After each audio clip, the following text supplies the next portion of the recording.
भगवान श्री कृष्ण द्वारा महाभारत के युद्ध के समय अर्जुन को दिया गया गीता उपदेश हिंदू धर्म का एक महत्वपूर्ण हिस्सा है।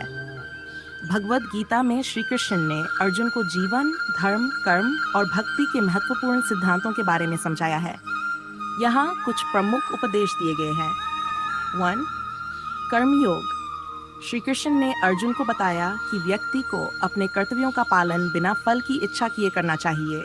ये निष्काम कर्मयोग का सिद्धांत है। उन्होंने कहा, कर्मण्येवाधिकारस्ते मा फल। तुम्हारा अधिकार केवल कर्म करने में है, फल में नहीं। इसका अर्थ है कि हमें अपने कर्तव्यों का पालन करना चाहिए और फल की चिंता नहीं करनी चाहिए। द आत्मा का अमरत्व। श्री कृष्ण ने अर्जुन को आत्मा के अमर होने का ज्ञान दिया। उन्होंने बताया कि शरीर नश्वर है, लेकिन आत्मा अजर, अमर और अविनाशी है। इसलिए मृत्यु का भय नहीं होना चाहिए, क्योंकि आत्मा कभी नष्ट नहीं होती। धर्म और अधर्म। श्री कृष्ण ने अर्जुन को यह समझाया कि जीवन में धर्म का पालन करना बहुत महत्वपूर्ण है। उन्होंने कहा कि अधर्म के खिलाफ लड़ना भी धर्म का एक रूप है और उसे धर्म के मार्ग पर चलना चाहिए, चाहे परिस्थितियां कैसी भी हों। सैर, योग का महत्व। श्री कृष्ण ने अर्जुन को योग के विभिन्न प्रकारों के बारे में बताया। ध्यान योग, भक्ति योग और कर्म योग। उन्होंने ये बताया कि योग के माध्यम से व्यक्ति आत्मज्ञान प्राप्त कर सकता है और मोक्ष की प्राप्ति कर सकता है। बाय, संसार की अस्थिरता।